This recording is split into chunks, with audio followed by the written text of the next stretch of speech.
Vous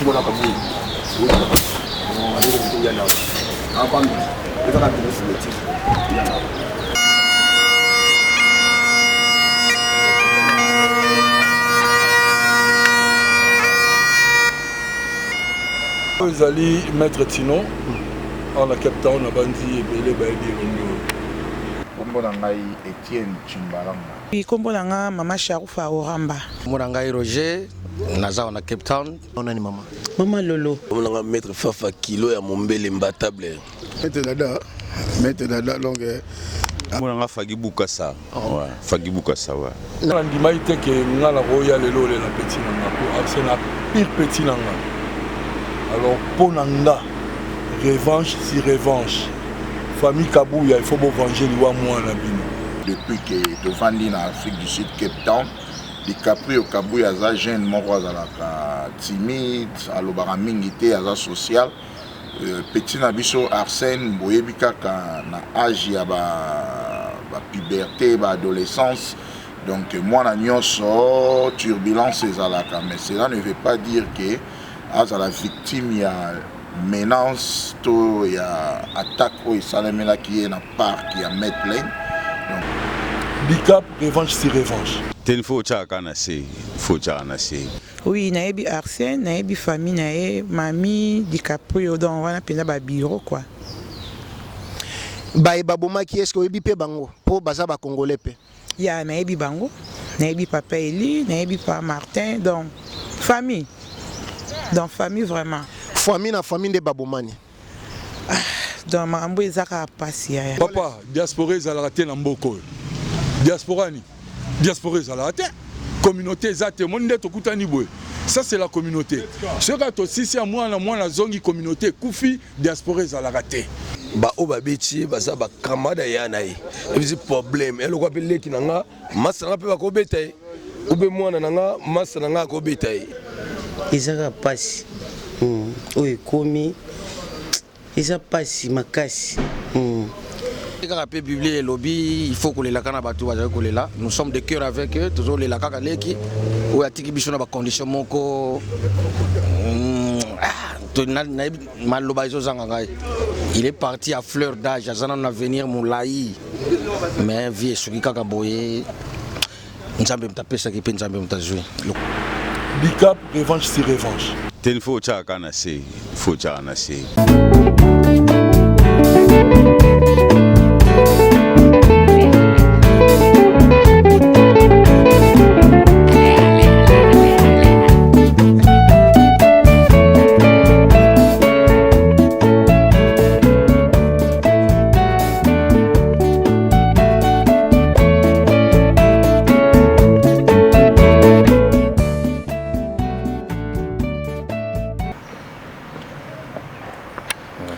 Batata ba mama bandeko wa bolingo.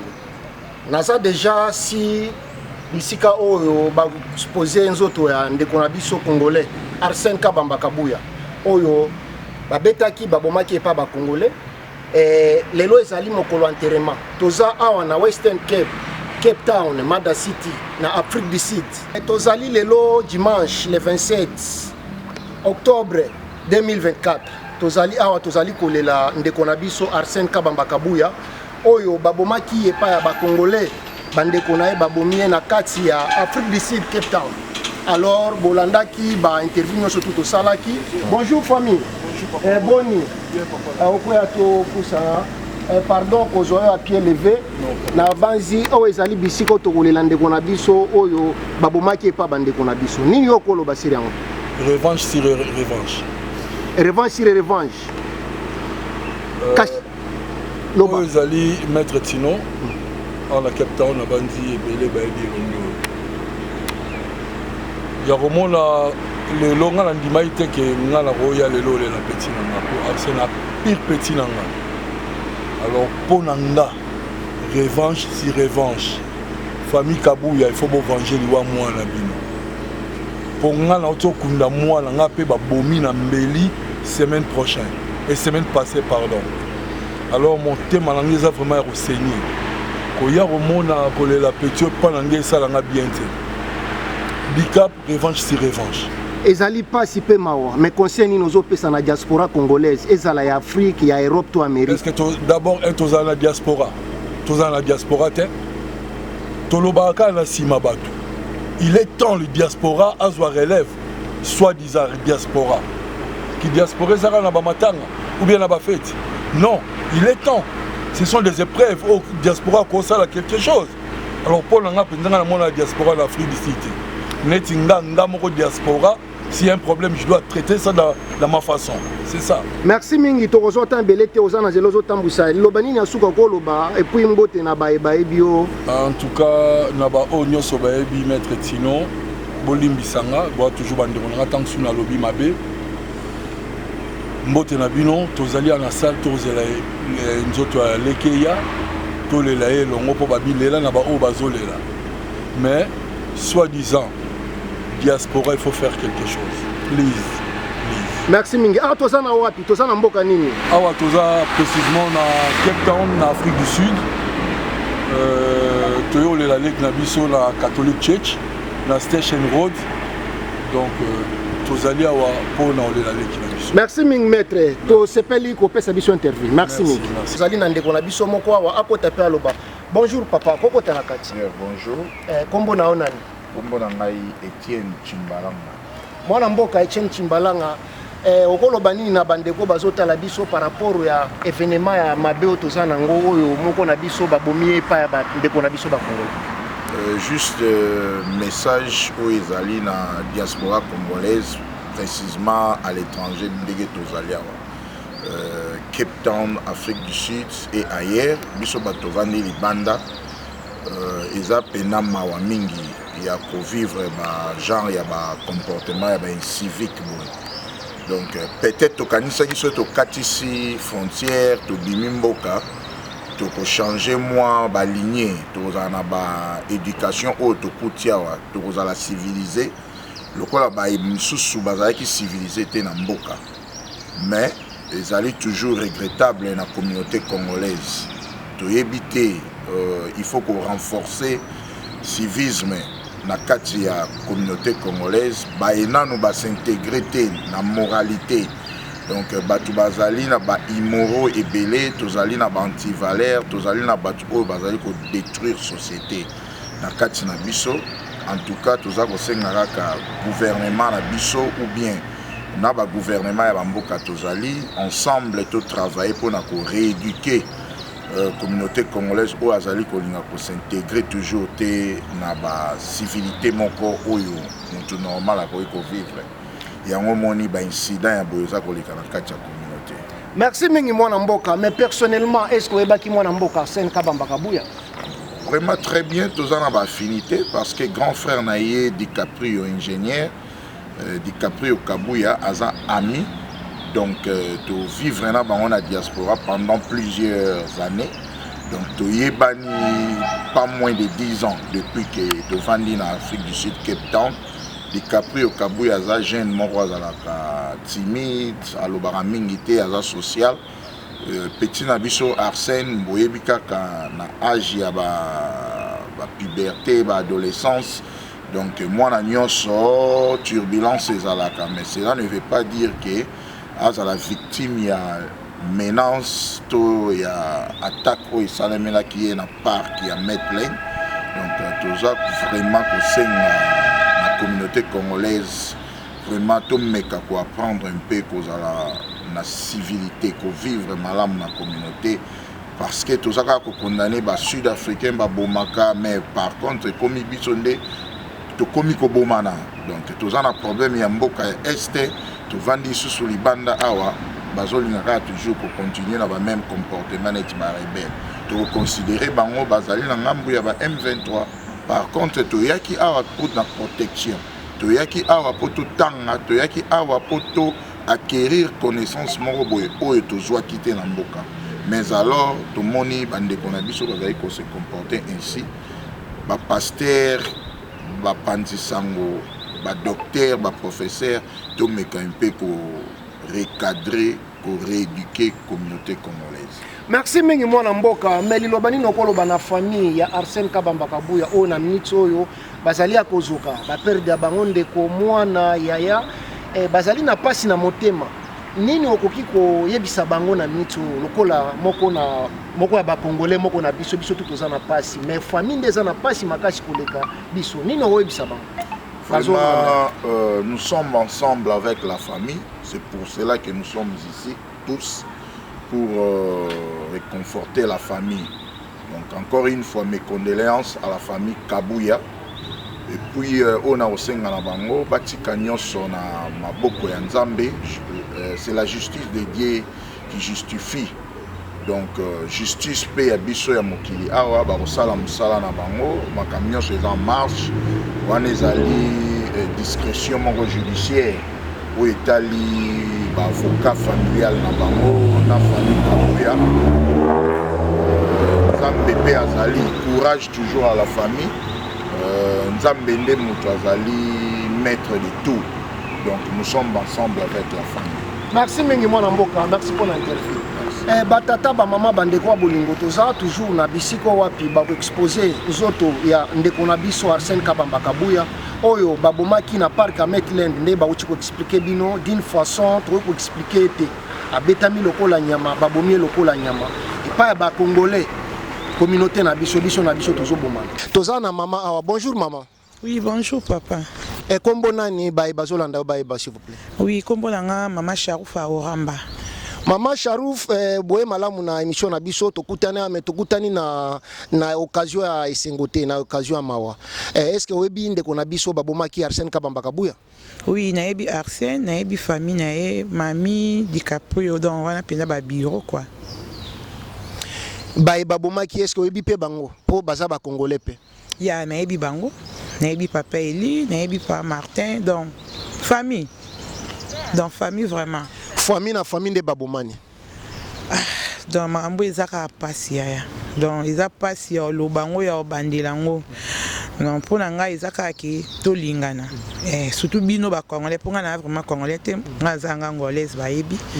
Donc on a rolo ba ki pona biso nyonso donc namboka mpa donc tolingana. Donc eloko esali vraiment pasi ya pasi makasi donc eza pasi mwe ko bunga na mitema te jamais.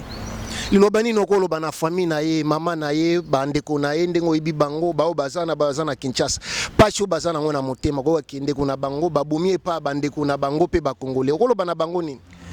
Bon comment na kolo bake nayebi ke na ba mama famille nyonso eza na Congo na ba o baza ba DiCaprio mami donc na opesaka ba mes condoléances courage ebele nayebi ke eza pasi pour mamso ezarape ke bakobeta yo so nzamba lingaki obika ozala donc esami tokolo baka eza mama nzambe emona bana ayebi poani esami boy donc balela na bonzambe nzamba console mitema na bango on est ensemble. Ce conseil ni nokopesa na diaspora congolaise na mokili mobimba diaspora ya Amérique ya Afrique ya Europe o baza ko se comporter na ba comportement mabiboui conseil ni nokopesa bango? Bon conseil na kopesa ezaka ke touti mboka moko toyena bamboka mopaya tokuta fa toza soudé toza famille o ezake ngana kokite o atenga loboko o ezake ngana kwei atombolinga mais so ezaka ke biso na biso place muninga kwei toza na kotola ko bunda donc koyina na jalousie eza makasi na mtema donc to bondia vraiment nzamba sunga toza bon moko partout o toza na monde entier place nyonso Congola zali RDC Congo Brazza whatever ta ato vivre na Afrique mambo esa mela biso na mona yango pe bangolais te na mona yango pe ba Nigérien te donc baza bon moko mais biso nde vraiment papa qui mutin mabe na ebité so nzamba demo ngala la ka na ba congolais ona ko lobaka yango donc to lingana voilà. Merci mingi mama, merci mingi pour na kopesa biso interview. Mbote lisusu bandeko toza toujours awa na kati ya communauté congolaise tozolela Arsène Kabamba Kabouya oyo akufina ba circonstances oboyibi. Mbote mwana mboka. Mbote ndeko journaliste. Kombo na nani mpo bazolanda yo baye bayo. Kombo na ngai Roger naza na Cape Town. Mwana mboka Roger ozawa na Cape Town tozali awa na sangwa mawa tosangani apo na esengote kasi pona mawa est-ce que webaki ndeko oyo toyekolela lelo Arsène Kabamba Kabouya? Arsène Kabamba Kabouya wana zalaki leki na yebaki dès les premiers jours na ye ya kokomaka na Cape Town na yebaki na jour donc na ndimaki ekoki kozala te ba une semaine akomi na mboko ngani na ye koyeba ye n'avais écouté que Leki a DiCaprio après quelques jours na ko DiCaprio a présenté ngai Leki le ko bozana mettre na Leki bozana kana ndia on na Leki na biso na ba ndenge na ye nyonso na ba ndenge na ye nyonso na ba qualité ba défaut na ye na zalaki na ye Leki ngana zolela même moi miso ibane zo bi matin na kati je suis en train de pleurer azolela lilobani nokolo bana famille eza ko zoka na minitso ndenge kaka pe biblié lobby il faut kolela kana batu ba kolela nous sommes de cœur avec eux toujours lela kaka Leki ou atiki biso na ba condition moko il est parti à fleur d'âge à un avenir moulaï mais vie soki kaka boye nzambe mtapesa ki pe nzambe mtazui conseil ni nozo pesa na biso diaspora congolaise auto tikali ya monde mobima mingi ya South Africa conseil ni nozo pesa par rapport à ba comportement ya mabe tozo afficher. OK, conseil na kolo na diaspora congolaise surtout autres en Afrique du Sud tozo conscience total ba ninga musu ba communauté mususu des environnantes na biso ba Camerounais ba Nigeria comment ils évoluent na mboka oyo biso toza toujours en séparation. Bisika Congolais bazali yeba ke ezaka isika matongi kozala isika oyo end up na bitumba isika oyo nakoya kolakisa chemise na sombaki autant or ba communauté musu ezali ke bazo kuta na bazo sangisa mwa mayele ba yamba pe bandeko bazo uta libanda oyo bazo kota ba ope baza na posa kisi ba lembi to ba kisi ba jupe o ba yako bazonga donc bazo s'entraider souci nanga munene za na communauté congolaise ko lo batali lo ba moko biso nyonso dans toutes circonstances et kozala bien au lieu que to zala tala ndiki mo zo ko ya biso na semaine oyo kaka semaine to leli combien de to kundi combien merci mingi mwana mboka mbote na batu moko mibale o ba zolanda mais ngade mna ko remercier monsieur journaliste j'ai pour la première fois je rêvais participer na chaîne na yo lelo naza vraiment na esengo ko leka na chaîne na yo mbote nanga mingi na le grand cameraman natanga kombote ya na pesi bambote nanga mingi toujours na congolais nyonso ozaliawa na bana nanga na Kisasa bomo na papa yeyo nazali toujours en vie na baninga nyonso batika na Kisasa bambote na bino chaîne na bino yango yo bolanda chaîne ba information beau soutenir. Yeah, merci beaucoup. Merci mingi mwana mboka. Toza toujours awa na diaspora congolaise. Tomoni moko ya ba diaspora congolaise azalia mwana mboka mbote. Mbote no makasi grand journaliste wa Simbi Cape Town. Mbote no makasi. Kombo na nani ba zolanda yo ba. Comme na maître Fafa kilo ya Mombele imbattable. Maître Fafa kilo ya Mombele.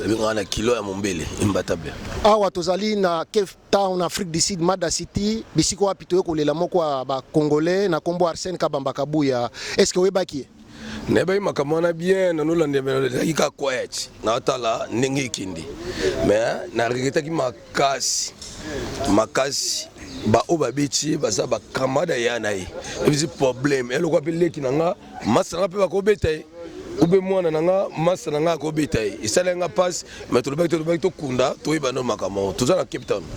Merci mingi lilobani nokolo bana famille eza kozoka na minute et puis conseil noko pesa na reste diaspora nakolo bate pas etika la kolonde quoi biso ba camarades lobi na to bosani mais hier otika na choc na motema na peseka courage masa na ngai DiCaprio zaka courage mobile aiba muto olela na muto omelela e po to sekaka to milaka mena motema balingaka te ndeti ngabe na yebi ibele balingaka te amona baka na sa rebelle po ibele balingaka te mais akoloba ngona misu na ngate on ngona me benga rebelle nakabe mbatable na maître ya kombo pe ya kombo ina te banda awa te banda Congo na ye pe na posa na jobu na posa pe na Cape Town omune miso so batali ba olanda bi wana azem mbatable na banga bitumba ya cop nanga mais na respectaka mutu to apara to boti to za bana na mona mutu mona betie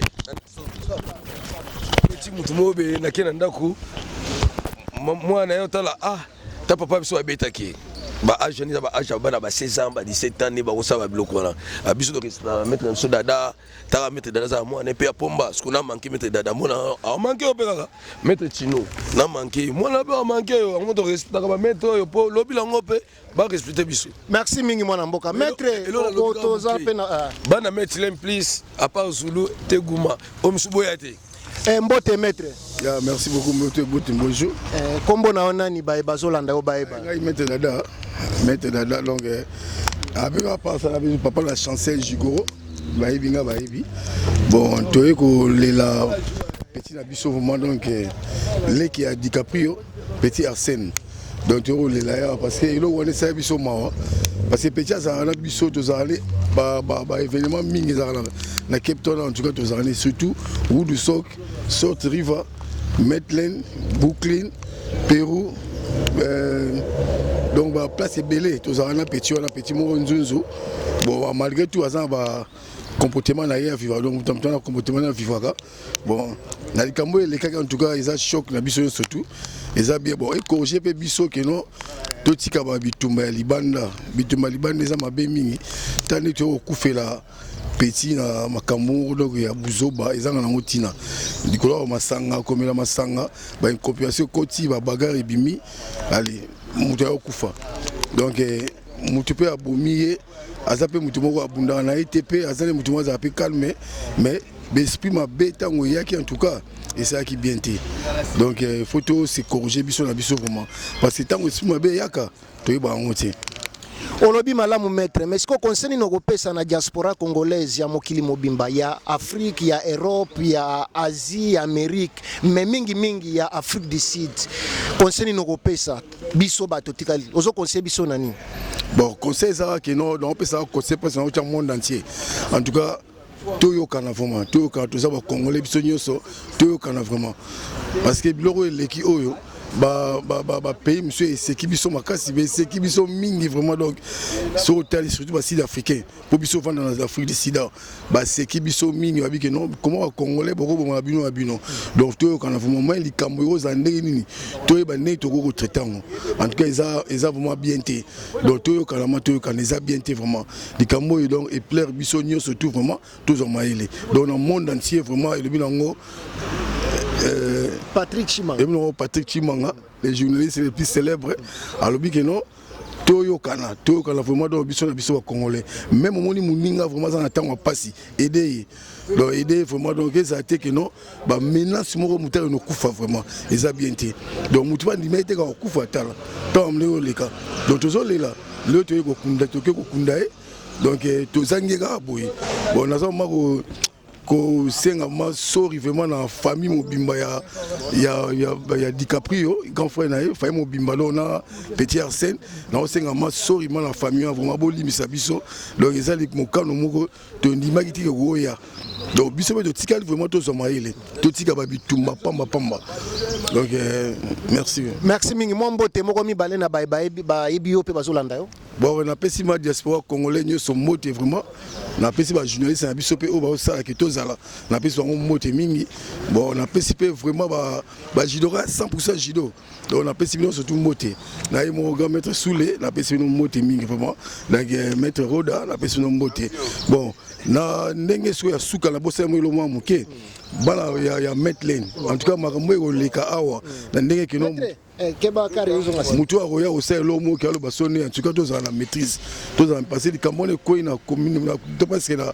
place monsieur ekoyi na Medland donc tozala na maîtrise mingi donc so likambo wana eye mutu aye kosala ko provoquer en tout cas toni mapasi wana ezala mo problème te eza te keno a reprocher biso oyo beti ya likofi moko te bongo bien te parce que likofi vraiment boma donc to bangango en tout cas merci vraiment donc merci mingi maître biso nde to sengi merci pana yo tozali na ndeko na biso aza moko ya ba diaspora congolaise Afrique du Sud na Cape Town Mada City mbote ndeko nde mbote papa kombo na onani kombo na Fagi Bukasa Fagi Bukasa namoni oya kulela ndeko na biso Arsène Kabamba Kabuya est-ce que oyebaki personnellement normalement na ebaki vraiment na ebaki azaki un bon garçon abanda sola bien bon ndeka makambo yaka bon ndele plutôt kulela mato mais na ebaki azaki na mutu malamu merci mingi koloba ke oyebaki aza mutu malamu et puis présence na pona kolela conseil no kopesa na biso ba congolais to tikali ya diaspora izala ya Afrique du Sud ya Amérique ya Europe partout na monde na ba comportement conseil no kopesa biso poto zape